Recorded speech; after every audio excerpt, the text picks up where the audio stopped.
problem that you have now is that as women are getting better educated, with more employment, more status, more prestige, they compete themselves out of their ability to find an attractive mate.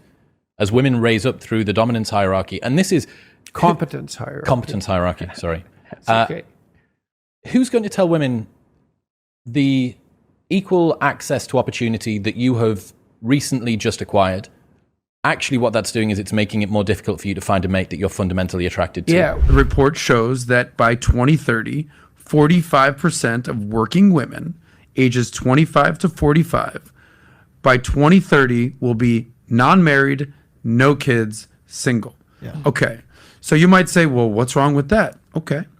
If you think that you're going to be 45 years old, no kids, not married, and that you're going to genuinely be fulfilled in life because you made money, best of luck to you. Hello everyone. So I decided to talk about this topic. I saw it from the comments section. Let me know in the comments section if you have something you'd like me to talk about. In today's video, we'll review Nathan's experience with a covert narcissist. This is what he has to say.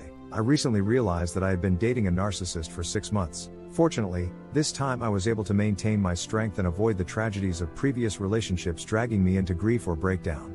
This woman is currently blocked, but I temporarily unblocked her tonight so that I can send her the message as soon as it is sent. I made sure to stop them again to avoid getting involved in anything. Hope this helps and reassures other victims of this type of abuse that they are not alone. I want to share what I sent her. She puts on a playful, unnaturally cherished and flirtatious demeanor to overcome her insecurities. She is arrogant and believes that she is the best, and the only reason she has been unable to find anyone so far is that no one meets her standards. She has been posting selfies with vague quotes. She's rich, too, drives custom projectors, and wears expensive clothes. I don't know of more subtle and challenging forms of narcissism that pretend to be interested in your life but really care about you at first glance. They are very honest about your life and love signs of virtue while pretending they really care about you and the people in their life. They quickly found that most of the topics they discussed revolved around them. Any interest in you or the other person will usually return attention to them. They engage in painful behaviors to force your attention to them. They are always babbling at you and dominating the conversation, paying little attention to what you have to say and just waiting their turn. They often use passive-aggressive tactics like texting or calling, or they don't get the attention they think they deserve, or they sulk and walk away because they know too many external demands will expose them. They try to win your heart by bombarding you with love, with overwhelming compliments, and when they tell you that you have finally met someone to love, you start to believe them.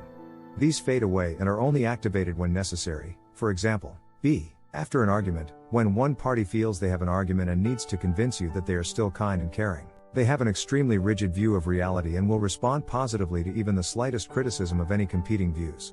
When you confront them about their behavior, they are not interested in making amends or directly apologizing and fixing the problem.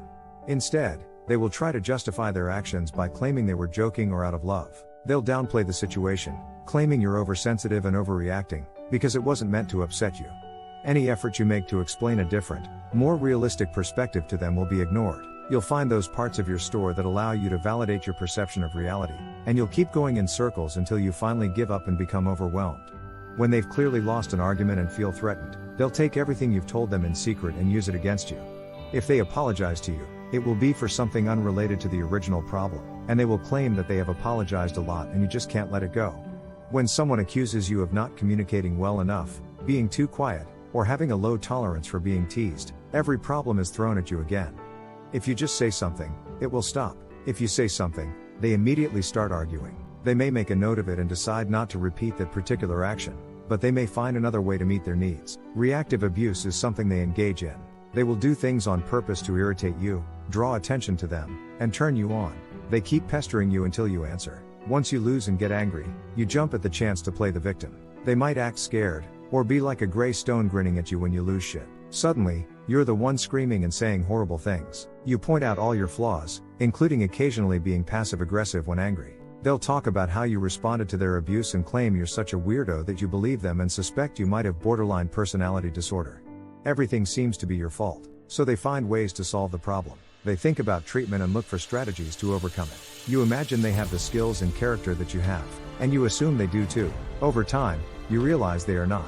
When you go back and try again, they seem to change little. They push the boundaries you set, help get the relationship back on track, and engage in behaviors that you warned them about being problematic.